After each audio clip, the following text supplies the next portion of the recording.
보실 말씀은 우리 잠언서 15장에서 보겠습니다. 잠언서 15장 16절과 17절 두 절 말씀이 됩니다. 잠언 15장 16절 17절 봉독해 올리겠습니다.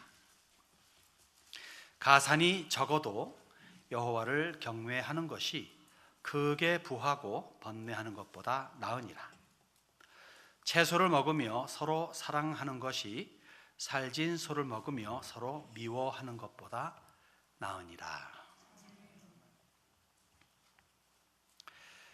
우리가 사는 사회, 사실 우리가 사는 이 사회뿐만이 아니라 사람 사는 곳에는 이 재물이라고 하는 거, 이 돈이라고 하는 게 막강한 위력을 발휘합니다. 공산사회라고 하는 북한도 돈이 있으면 많은 것들이 형통하게 된다고 하는 말을 듣죠. 지금에서야 어떨지 모르겠지만은 중국과 북한을 왔다 갔다 하는 것도 돈만 매기면은 그렇게 쉽게 왔다 갔다 한다는 말을 듣기도 했습니다. 그만큼 돈은 힘이 있어요.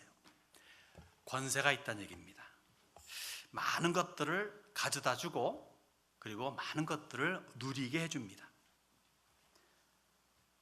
반면에 큰 해를 끼치기도 합니다. 매우 중요한, 사람이 살면서 없어서는 안 되는, 가장 중요하다면 중요한 인간 관계마저도 쉽게 깨버리는 게 돈 내지 재물이기도 합니다. 근자에 여러분들 좀 듣잖아요. 재벌들의 상속 문제로 말미암아 자식들 간에 피 튀기는 싸움을 하는 것을 우리들은 매스미디어를 통해서 가끔 접하기도 합니다. 억을 넘어서 조 단위로 부자인 그런 재벌들에 비하면은 정말 조족지혈, 세 발의 피밖에 안 되는 부모의 작은 유산 가지고서 형제 간에 불목하는 그러한 사건도 우리가 심심치 않게 접하기도 합니다. 돈이 문제죠. 문제입니까? 문제입니다. 그래서 조심을 더하지 아니하면 어느 한 날 이 재물이라고 하는 이 재물이 주는 다양한 그러한 이 베네핏 때문에 한 방에 훅 갈 수가 있어요. 요사이 또 이렇게 유명 연예인들의 그 사건 우리가 익히 접하고 있는데, 이것도 사실은 이 돈이라고 하는 놈이 주는 파생하는 그런 것들 때문에 한 방에 가는 거죠. 유명한 사람이 그냥 무명인으로 끝나는 게 아니라 치욕 속에 저 나락으로 떨어져 나가는 것을 우리는 보게 됩니다.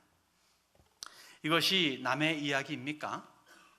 이것이 사실은 우리의 이야기이기도 합니다. 믿는다고 하는 성도들의 집합체인 교회에서도 이 돈 때문에 이 재물 까탄에 이러저러한 불미스러운 이야기를 우리는 접하기도 합니다. 그러니까 이놈은 엄청난 유혹의 힘을 가지고 있다는 거지요. 예수님께서 이렇게 말씀하셨습니다. 사람이 두 주인을 섬길 수 없다. 그러시면서 하나님과 재물을 겸하여 섬길 수 없다라고 산상보훈에 말씀하시잖아요. 이것은요, 우리가 좀 생각을 이렇게 다시 한번 하게 되면은 우리 예수님께서 이 재물이라고, 이 돈이라고 하는 놈을 신격화 시켰다는 이야기예요. 즉, 너희가 조심하지 아니하면은 나라는 성자 예수, 하나님, 메시아를 대치할 것으로서 돈을 끌어당길 수 있다라고 하는 말씀을 하신 것이라 생각이 듭니다. 예수님을 대치할 능력 있는 것이 돈이면은 곧 돈은 신이에요. 매우 조심히 다루어야 되는 거죠. 그렇게 막강하고 위험스러운 재물이라면은 간단히 생각해서 그러면 재물을 없애면 되지 않겠냐? 무소유가 되면 되지 않겠냐 하잖아요. 그러면 문제의 거리가 사라지니까. 근데 그건 답이 아니죠. 왜냐하면 무소유가 되면 어떻게 됩니까? 결과론적으로 무숙자가 됩니다. 무숙자가 되면 어떻게 됩니까? 도움의 대상이죠. 도와주는 사람은 도와줄 수 있겠으나 사실 무숙자들은 사회에 부담을 주는, 사람들에게 부담을 주는 위치에 있게 됩니다. 특히 믿는 사람들은 도움을 받는 자입니까? 도움을 베푸는 자입니까? 도움을 베푸는 자죠. 그러니까 없어서는 안 되는 것이지요. 근데 있으면 또 문제가 벌어지지요. 그래서 우리는 돈이라고 하는, 재물이라고 하는 것을 좀 바른 차원에서 볼 수 있는 안목이 필요합니다. 사실 재물은요, 많은 유익을 가져다 줘요. 잘 사용하게 되면은, 여러분 인간관계도 좋아지잖아요. 잠언서에도 없으면은 많은 사람들이 사라져가고 많이 있으면 많은 사람들이 몰려든다 그러잖아요. 있으면 좋은 게 많이 있습니다. 그리고 하나님도 좋아하시더라고요. 좋아하시기 때문에 성경상에 보게 되면 많은 유명 신앙인들이 많은 부를 가지고 하나님께 영광을 돌리는 것을 우리는 접할 수가 있습니다. 그러면은 없어서는 안 되고 또 있어서도 문제가 될 만한 이 재물, 이 돈 내지 부를 잘 사용하는 비결은 무엇인가? 오늘 본문을 통해서 두 가지로 살펴보기로 합니다. 하나는 뭐냐면요, 하나님을 경외할 때, 하나님을 경외할 줄 알아야, 경외할 때 이것이 잘 사용될 수 있다는 겁니다. 16절에 뭘 말합니까? 가산이 적어도 여호와를 경외하는 것이 크게 부하고 번뇌하는 것보다 나으니라 라고 말합니다. 이 부라고 하는 놈은요, 번뇌라고 하는 것과 비례합니다. 반비례가 아니라 정비례해요. 많으면 많을수록 번뇌가 사라지겠다 하잖아요. 없으니까 이것도 있어야 되고 저것도 있어야 막 고민스럽고 많이 있었으면 좋겠다, 그럼 참 좋겠다 하는데 있으면 있을수록 사실 번뇌는 더 많아진다고 본문이 그러네요. 아닐 것 같은데. 여러분 저에게 한 100만 불 줘보세요. 벌써 차도 바꾸고 뭐도 바꾸고 내가 원하는 거 다 먹고 좋은 옷 입고 등등 할 것 같은데, 그러면 모든 번뇌가 사라질 것 같은데, 애들한테도 좋은 거 주고 싶기도 하고 여러분들한테 다 한 턱, 두 턱, 세 턱 쓰고 싶기도 하고 말이죠. 근데 왜 번뇌가 더 많다 그럴까요? 성경이 이렇게 말하니까 그런 거예요. 뭐 일일이 설명 안 하겠습니다. 그러니까 부하면 부할수록 번뇌는 상승한다는 겁니다. 두 가지를 되겠습니다. 왜냐하면요, 부는요, 이 돈의 맛을 알면 이 돈의 맛에서 헤어나오기 힘듭니다. 다시 말해, 한번 부하게 되면은요, 빈으로 가기를 싫어해요. 빈을 굉장히 두려워하고 무서워합니다. 그래서 부를 지키려고 애를 씁니다. 그렇게 애를 쓰다 보니까 번뇌가 끊이질 않아요. 또 한 가지는요, 부는요 더한 부를 요구합니다. 왜요? 이 부라고 하는, 이 돈이라고 하는 놈은요 만족이란 단어를 몰라요. 부는 더한 부를 항상 요구합니다. 그래서 번뇌가 끊이질 않아요. 그러면 이제 다른 면으로, 그럼 가난이 주는 의미는 뭐겠습니까? 가난, 혹 적다, 내가 가지고 있는 게 적다, 혹 없다 라고 하는 것은 뭐냐면 그만큼 번뇌도 적다는 거예요. 많아서 걱정할 거리가 그만큼 많다면은 적기 때문에 그만큼 번뇌할 것도 걱정할 것도 적다는 거겠죠. 우스갯소리로 여러분 들으셨죠? 옛날 이야기입니다. 농담. 활활 불타는 집에 결국 잿더미가 된 그 집 앞에서 거지 아버지가 그 아들에게 얘야, 우리는 얼마나 행복하냐, 우리는 불탈 집도 없다. 물론 뭐 없다고 해가지고, 적다고 해가지고 행복하다는 것은 아니에요. 없으면 없을수록 사실 되는 게 없어요. 불편하고 불통하고, 그리고 불이익을 당하고 업신여김도 당하고 불행하다 여겨집니다. 뭐 그런 게 한두 가지겠습니까? 사람 살면서 없으면 정말 여러 가지로 안 좋죠. 그러니까 무슨 말입니까? 이 부라고 하는 것은 있어도 문제, 없어도 문제입니다. 즉 돈이라고 하는 놈은 벌써 문제를 안고 있다는 얘기죠. 이 문제를 그러기 때문에 해결할 수 있는 유일한, 어떻게 보면 유일한 답이 있다면은 곧 하나님 경외 사상이라는 거예요. 하나님을 경외한다. 이 경외란 단어의 의미가 뭡니까? 두려워한다는 거예요. 어려워한다는 거예요. 가장 높으신 어르신 앞에서 어려운 마음을 가지고 두려움으로 대한다는 거예요. 무서워서 벌벌 떤다는 게 아니라 존경의 마음, 어려운 마음으로 대한다는 것을 말합니다. 이것을 부라고 하는, 돈이라고 하는 것과 연결을 시키면요, 돈보다 하나님이란 단어예요. 꽃보다 남자라고 하는 것보다도 돈보다 하나님이라는 그런 단어로 연결시킬 수가 있겠습니다. 즉 하나님이 우선입니다. 그러게 된다면은 돈의 유무 있다 없다, 돈의 다소 많다 적다가 그렇게 큰 영향을 끼치질 않습니다. 하나님이 최고 우선이 되면은 모든 것이 다 그 안에서 제 자리를 잡아가기 때문에 불안, 초조 등등이 있지를 않다는 거예요. 여러분, 이 사회에서 돈이 없으면 어떻게 됩니까? 얼마나 불안해요. 불안하잖아요. 렌트비를 낼 수가 있나, 차값을 낼 수가 있나, 하다못해 전화값을 낼 수가 있나. 그런데 하나님이 첫째로 여겨지면은 그러한 것들이 큰 문제가 되지 않습니다. 정말입니다.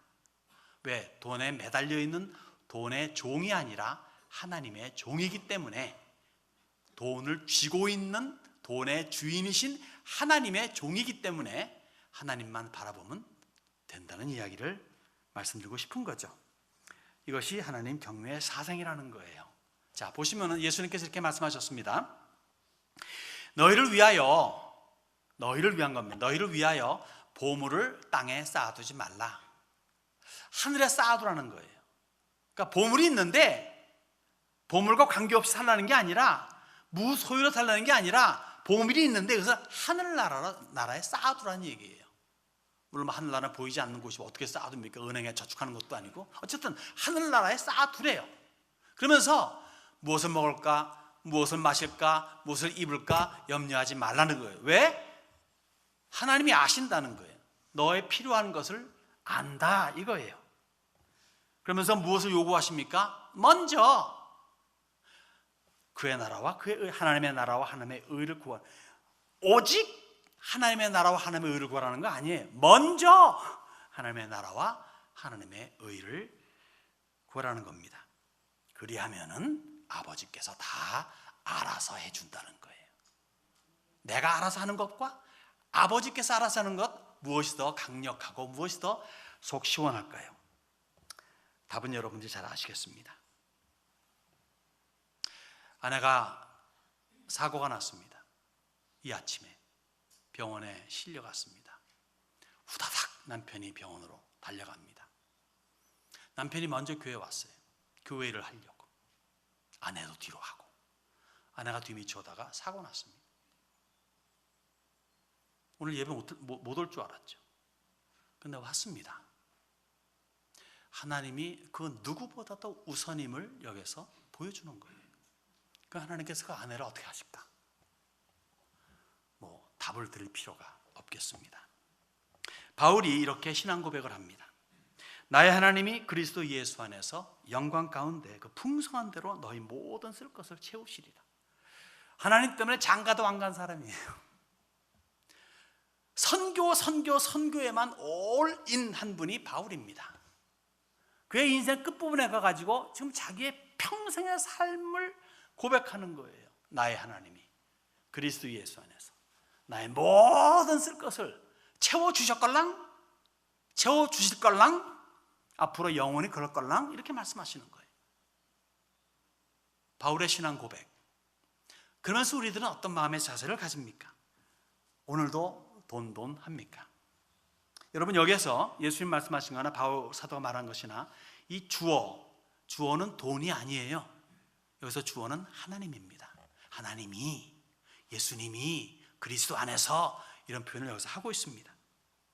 여러분, 하나님을 경외한다는 것이 이른바 세상에서 그렇게 중요하다 여겨지는 돈 혹 재물 사용의 비결이에요. 잘 사용할 수 있는 비결입니다. 이것이 곧 만사 형통의 비결입니다. 예수님을 첫째로 여기는 삶, 이것이 형통가도의 지름길입니다. 저에게 있어서 형통은요, 양손에 꽉 쥐어지고 애들 잘 되고 등등등 이런 거지요. 이것은 세상이 보는 거예요. 이렇게 주님이 안 해주신다는 것 아니에요. 여기에 초점 맞춘다는 게 아닙니다. 형통이 뭡니까? 형통은요, 주님이 나와 함께 하느냐 안 하느냐에서 답이 나오는 거예요. 있다 없다, 만일 내가 손에 쥐고 있다, 내가 이 사업을 열었는데, 내가 이것을 했는데 한 100배를 얻었다, 내가 여기에 뭐 투자했는데 1000배가 되었다, 이게 형통이 아니라 주님이 나와 함께 하느냐. 어느 집에 가장 사랑받는 귀한 아들이었습니다. 그런데 형들이 배신 때렸어요. 그래가지고 종이 되었습니다. 10년을 고생했어요. 성실히 일했어요. 종이었지만. 그래서 그만 주인이 의심하고 아내 말만 듣고서는 자기를 감옥 속에 집어넣었어요. 요셉 이야기 아시죠? 그럼에도 불구하고 하나님 성경 뭐라 써 있습니까? 창세기에 종이 되었는데 형통하였더라, 감옥수가 되었는데 형통하였더라. 여러분, 형통이라는 개념은 하나님이 나와 함께 하느냐 안 하느냐입니다. 나의 어떤 현재의 상태가 그렇게 중요한 건 아니에요. 여러분, 형통하시기 바랍니다. 그러면 이 재물이라고 하는 신격화되어 있는 이 놈을 잘 내 종으로 부려먹을 수가 있어요. 그런 말 들으셨죠? 이 돈이 주인이 되면 폭군이 된다고, 광폭한 폭군이 된다고. 그러나 돈이 종이 되면 아주 유용한 일꾼이 된다고. 여러분, 돈을 종으로 부려먹으시기 바랍니다. 돈의 매수가 되어가지고 거기에 종이 되면 야단납니다. 자, 그러면서 또 잘 사용할 수 있는 그런 두 번째 비결이 있다면 서로 사랑하는 겁니다. 서로를 사랑할 줄 알 때, 그때 잘 사용이 된다는 거죠. 자, 17절에 이렇게 말합니다. 채소를 먹으며 서로 사랑하는 것이 살진 소를 먹으며 서로 미워하는 것보다 나으니라. 저는 여기서 채식주의자와 육식주의자를 논하자는 것은 아니죠. 북한 주민들에게 오래전에 김일성이 외쳤다죠. 곧 여러분들 인민들이여 흰 쌀밥과 그리고 고깃국을 먹게 해주겠다고. 우리는 진짜 흰 쌀밥을 피하죠. 건강의 이유로. 고깃국도 나오면 오히려 채소 같은 걸 더 찾잖아요. 콜레스테롤 많아질까 봐. 어쨌든 그러나 고기라고 하는 것은 부의 상징이에요. 살진 소를 먹으며 서로 사랑한다면 이건 금상첨화죠. 맞죠? 그러니까 여러분들은 금상첨화의 삶을 살고 있습니까? 아닙니까? 아마 조금 있다가 점심도 분명히 고기 나올 것 같아. 고기에. 그리고 서로 사랑한다. 여러분 사랑하시죠? 서로? 저 뒤는 안 하나 봐.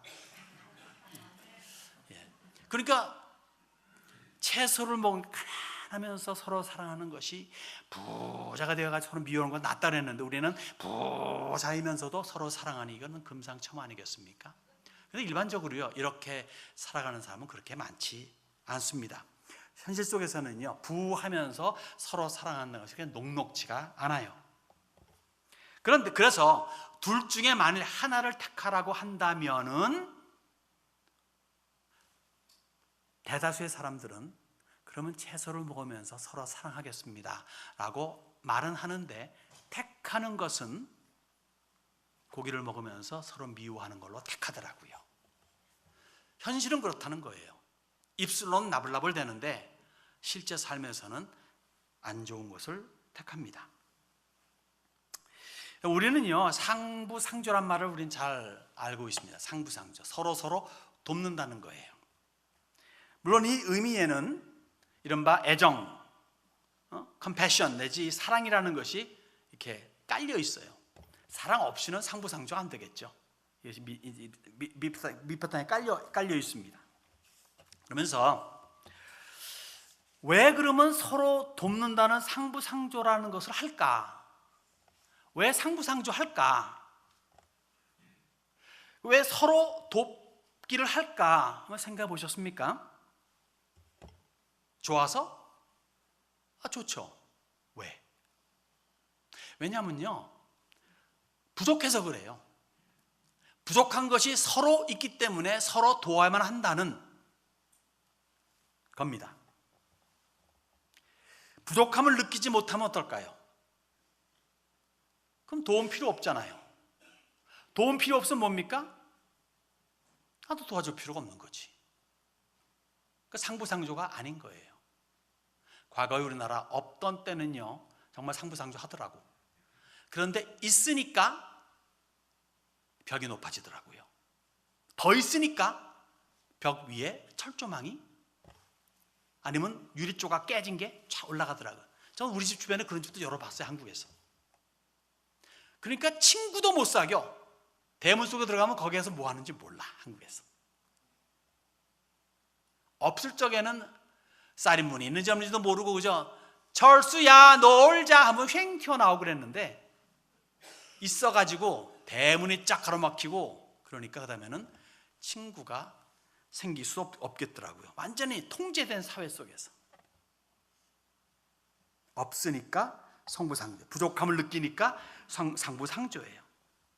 그래서 부족함을 느끼지 못하는 사람의 삶이 일반적으로 어떠한지를 예수님께서는 이렇게 표현하십니다.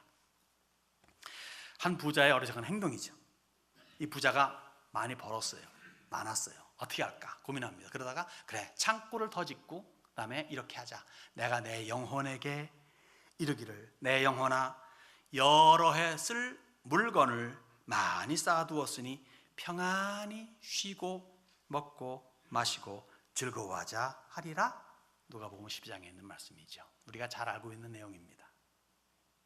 여기서 나오는 게 뭡니까? 내 영혼아예요. 잘 먹고 잘 쉬고 잘 놀고 잘 즐기고 아싸 비야라. 여러분, 있으면 있을수록 자기를 위해 씁니다. 아니, 그건 아니고 있으면 있을수록 자기를 위해 쌓아둡니다. 남을 이렇게 배려한다는 게 점점 약해져요. 혹이나 한다 그러면 혹시 인컴텍스 리턴 때문에 좀 얼마를 좀 베풀까? 정말 남을 위하는 마음으로 베푸는 것은 그리 쉽지 않아요. 그리고 알아야 될 것은 이거예요. 나를 위해 열심히 쌓아둔 사람 있죠? 그건 자기가 못 쓰더라고. 쌓아놓은 게 너무 아까워서 못 써. 죽을 때까지 못 써. 구두에서 쇠를 뽑아 먹을 정도로 못 써. 누가 씁니까? 자식이 쓰거나 남이 쓰거나 그러더라고요. 자, 오늘의 말씀을 따른다면요, 서로 사랑은 사랑의 부족함을 느끼는 사람들이 할 수 있지 않겠는가, 그렇게 한번 생각을 해봅니다. 서로 사랑이 부족하다고 느껴지는 거거든. 나도 사랑해야 되겠다, 너도 사랑해 줘야 되지 하는 그러한 상관관계죠. 여러분, 일방적인 사랑이 있죠. One way love. 일방적인 사랑은 사람이 사실은 할 수 없어요. 이것은 하나님 소관입니다. 하나님께서 전폭적으로 사랑해 주신 그 사랑을 바탕으로 우리는 서로 사랑이 가능한 거예요. 일방적 사랑을 받은 우리들은 그 사랑을 바탕으로 그래서 서로 사랑을 해야 하는 거예요. 해야만 하는 거예요. 물론 내가 솔선하는 거죠. 내가 먼저 하는 거죠. 왜요? 왜 내가 먼저 합니까? 상대방이 내가 원하는 만큼 안 해주기 때문에 그래요. 무슨 말입니까? 나에 대한 사랑이 부족하다 여긴다는 의미는 거꾸로 말하면은 너에 대한 사랑이 너에게서는 너가 부족하게 여길 것이다 라는 개념이에요. 이 사람 참 나한테 내가 10을 주는데 5밖에 안 주네 라고 생각이 든다면은 그 사람은 역시 마찬가지로 내가 너한테 10을 주는데 나한테 5밖에 안 준다 라고 생각한다고 그렇게 여겨야 된다는 거예요. 그렇다면 뭡니까? 그럼 내가 그 부족한 5을 더 줘야 되겠구나. 그럼 내가 먼저 솔선해야 된다는 개념이죠. 왜 그렇습니까? 여러분, 받고 받아도 부족한 게 사랑이에요. 그걸 또 거꾸로 말하면은 주고 주어도 부족한 게 사랑이라는 겁니다. 그래서 서로 사랑은 너라는 존재가 존재한다면은 존재하는 한 끝까지 하는 것입니다. 근데 나와 너라는 존재가 존재하는 게 어느 때까지입니까? 죽을 때까지입니까? 아닙니다. 죽음 넘어서까지입니다. 왜? 우리는 내세를 믿기 때문에. 그리고 우리는 천당 가는 사람이니까. 왜 천당 갑니까? 예수를 믿으니까. 그럼 그러한 사람들이 이 땅에 살면서 서로 사랑을 먼저 하되 어느 때까지? 죽을 때까지가 아니라 영원토록 하는 거예요. 자, 내세에서 천국에서 주님 품 안에서 영원히 함께 계속 하는 겁니다. 그 특권이 오늘 이 시간 이 땅에 사는 가운데 우리에게 주어졌다 생각하면은 이것을 마음껏 엑서사이즈함에 인색하지 않는 우리들이 되어야 될 줄로 믿습니다. 이런 사랑이 존재할 때 우리 손에 주어진 재물, 돈이 선용될 수가 있는 거예요. 왜 선용된다고 말합니까? 나를 위해서 쌓아놓고 나를 위해서 쓰는 게 아니라 너를 위해서 쓰기 시작하기 때문에 이것이 선용된다는 거죠. 그러니까 서로 사랑을 할 적에 이 재물의 사용도가 선하게 쓰임받는다는 거죠. 그래서 종합적으로 말씀드리면요, 곧 경외라고 하는 것은 사랑이라는 겁니다. 하나님 경외는 서로 사랑으로 표현된다는 거예요. 여러분 16절과 17절은 사실 같은 내용을 반복한 거거든요. 제가 이렇게 한번 대칭해 보겠습니다. 가산이 적어도 채소를 먹으며 여호와를 경외하는 것이, 서로 사랑하는 것이 크게 부하고 살진소를 먹으며 번뇌하는 것보다 서로 미워하는 것보다. 그러니까 여호와 경외의 사상은 서로 사랑 사상이에요. 성부 하나님의 아들을 보내 희생시키신 전폭적인 사랑에 아들 예수의 목숨 내어놓는 감당 못할 십자가 사랑에 수혜자인 우리라면은 서로 사랑은 맥시멈이 아니라 미니멈, 최소한입니다.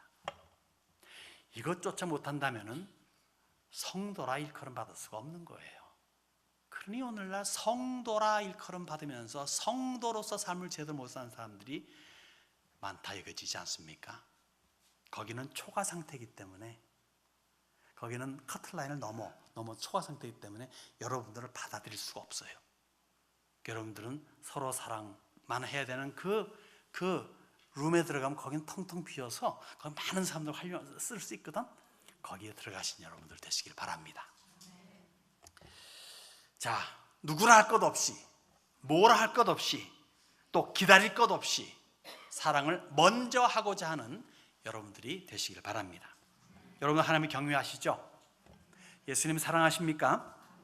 그럼 이거 한번 불러볼까요? 우리 지난주에도 불렀던 건데, 사랑합니다 나의 예수님. 시작. 사랑합니다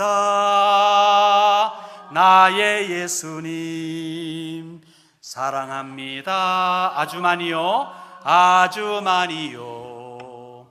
사랑합니다 나의 예수님, 사랑합니다. 그것뿐이에요. 그것뿐이에요. 아주 많이 사랑하시는 여러분들, 우리 예수님 많이 사랑하시는 여러분들이라면은 그러면 그 증거가 뭐냐? 주님 사랑합니다. 주님 경외합니다. 주님이 최고입니다.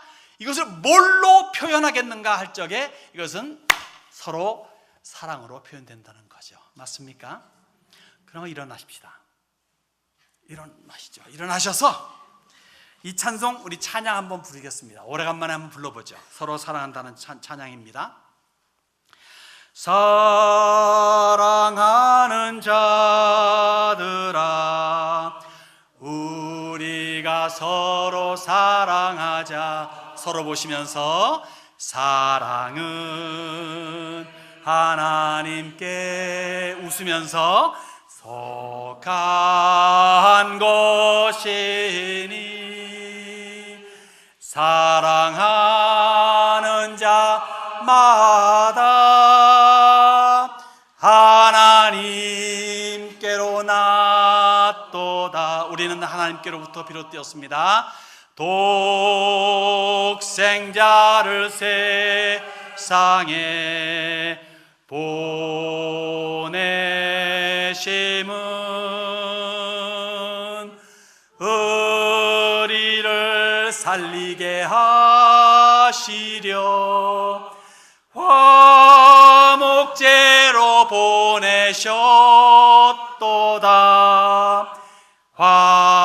화목제로 보냈도다. 그래서 우리는 사랑하는 자들아, 서로 사랑하자. 사랑은 하나님께 속한 것이니 서로 사랑하며 서로 손에 손을 잡고 하면 주께서 우리 안에 거하시리로다.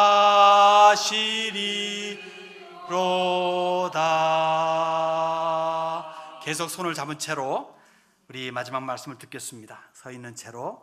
여러분, 우리는 돈 때문에 사람도 버리고 사랑도 버리는 사회에서 지금 살아가고 있어요. 날이 갈수록 삭막해져가는 사회로 변모하고 있습니다. 말세에 믿음을 보겠느냐? 사랑이 식으리라 하신 주의 말씀이 통감되는 이 시대입니다. 그렇다고 돈 없이 살 수는 없어요. 그러기에 잘 사용해야 합니다. 그러려면 무엇보다도 누구보다도 하나님을 첫째로 여기며 경외해야 되는 거죠. 예수 믿는 성도라면 그러면 하나님을 두려워하며 경외하는 가운데 서로를 사랑하는 이 성역에 온 힘을 쏟는 것이 마땅하죠. 왜냐하면 경외는 곧 사랑이기 때문입니다. 우리 사랑하는 세미안이 되었으면 좋겠습니다. 내가 먼저 솔선하는 모범을 보였으면 좋겠습니다. 그래서 구원의 주 예수의 진면목을 매일의 삶을 통해 보여줌으로 말미암아 구원 열차에 탑승하는 자들이 많게 되는 은혜를 접해야 될 줄로 믿습니다.